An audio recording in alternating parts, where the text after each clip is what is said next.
Time and again, humans have shown incredible adaptability, skillfully navigating some of the harshest conditions imaginable in our relentless pursuit of survival. In this video, we're going to explore some of the most treacherous corners of the planet, where people have defied the odds to carve out homes amidst astonishing challenges. Would you brave the challenge of living at soaring altitudes, where the air holds only half the normal oxygen? Or would you rather withstand the unyielding heat, soaked in sweat, under the blazing sun? Let's begin our story with Rinconada in the eastern Andes Mountains, reputed to be the highest human settlement on the planet, with approximately 70,000 inhabitants. It lies in southern Peru, around 650 kilometers from the Bolivian border. At the height of over 16,000 feet, the air is so thin that residents adapt to survive with just half the typical oxygen levels, their bodies compensating by doubling blood cell production. Furthermore, being at high elevations means less atmosphere to filter the sun's rays, leading these folks to increased exposure to harmful UV radiation. The environment here is extremely harsh, and the air pressure so low that not even trees can survive, resulting in a barren landscape. Its remote location ensures that residing here means foregoing the comforts of modern life. It's home to some of the most brutal living conditions known to man, thereby earning the moniker as the Devil's Paradise. One of the primary difficulties faced by inhabitants in this area is the lack of access to running water, forcing them to rely on mercury-contaminated lakes for potable water. Constructing a sewer system has also been deemed unfeasible, leaving the residents with no choice but to live among waste and cope with overwhelming odors. The absence of healthcare services in this town reduces the average lifespan to a mere 30 to 35 years, significantly lower than the national average in Peru. The inhabitants commonly suffer from lung diseases and respiratory infections, which often result in severe health issues such as deformities, memory loss, paralysis, and ultimately an untimely death. This raises an intriguing question. Given such harsh living conditions, why do so many choose to withstand them? The answer is straightforward: the allure of gold. Residents have high hopes that one day they'll strike a fortune through these golds. Originally established as a transient mining camp more than 4 decades ago, Rinconada was not intended for long-term habitation. Miners in this area follow a unique labor system known as cachorreo, working for 30 days without pay for the mining company, and then mining for their own benefit for 1 or 2 days as compensation. The success during these personal mining days determines their earnings for the entire month, which sometimes might be nothing. Despite the apparent unfairness, miners opt for this system for the possibility of higher rewards. There's no limit on the quantity of gold they could keep for themselves. While women are not permitted to work inside the mines, some, known locally as payaqueras, collect leftover gold-bearing materials discarded by miners outside the mines. These women work diligently at the edges of the mines, hopeful that they too might find their fortune in gold amidst the discarded materials. The soaring gold prices ignited a population explosion in Rinconada during the 2000s, with its populace swelling by an astonishing 230% between 2000 and 2009. This era also marked the game-changing introduction of electricity in the town. Despite the growing number of people, this town has no rules, leaders, or any form of organization. It's spreading out over a large area of ice without any clear direction, leading to tough conditions. People often resort to stealing, there's lots of confusion and guns around, and problems like too much drinking and other harmful behaviors are common.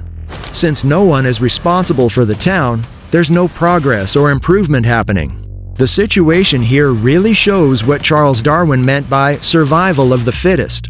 Only the sturdiest rock-like skins can call Rinconada as their home.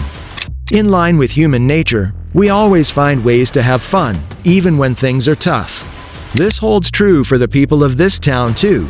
As a way to pass the time, they constructed a soccer field with synthetic turf, where various teams engage in matches during the early afternoons, supported by enthusiastic family members. Additionally, residents often meet in local cafes, fostering community connections and invoking a sense of nostalgia for simpler bygone days. Should you wish to explore this unique destination in the future, brace yourself for a challenging trip.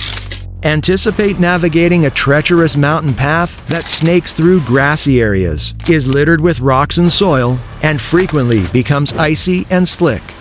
This rigorous journey could extend over several days. As a newcomer, prepare yourself for various symptoms of altitude sickness, including fatigue, intense headaches, dizziness, nausea, and difficulty sleeping. Our journey would take us next to Dallol, a place nestled within the Afar Triangle of northern Ethiopia. This place holds the record for the hottest place year-round for an inhabited location on Earth, often reaching above 34 degrees Celsius. This region is characterized by hot springs, acidic pools, and gas geysers, making it one of the most alien-like landscapes on the planet. Dallol's extreme climate is a result of its location in the deepest part of the Danakil Depression, coupled with the relentless sunshine spanning over 300 days each year. The scarcity of rainfall further exacerbates the inhospitable conditions, making it a daunting place for human life. The place's otherworldly landscape is intensified by its volcanic activity and bubbling geothermal springs. The Dallol volcano, with its last eruption in 1926, continues to spew sulfuric gases, a testament to its fiery underbelly. This region's isolation makes it one of the least explored areas in the world.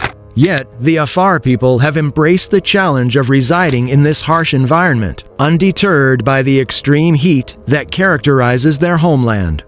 They're a nomadic community that dwells in movable shelters and keeps a small herd of livestock. These resilient individuals have relied on traditional knowledge passed down through generations to sustain their communities.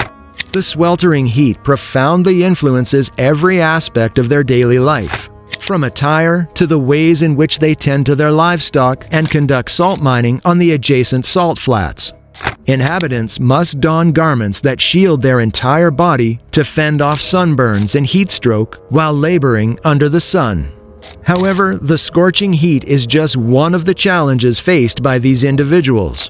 They also contend with the frequent earthquakes and the proximity to the Earth's molten core. Additionally, there are pools of powerful acid lurking just below the surface.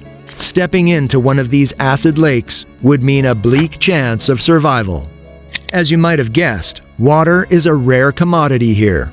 Hence, meticulous planning of water consumption is crucial, especially when temperatures soar over 38 degrees Celsius and water sources become even scarcer. The intense heat challenges crucial activities such as farming, requiring irrigation methods that deplete the limited water resources, making it difficult for farmers to ensure sufficient supplies for their families and livestock during periods of extreme heat.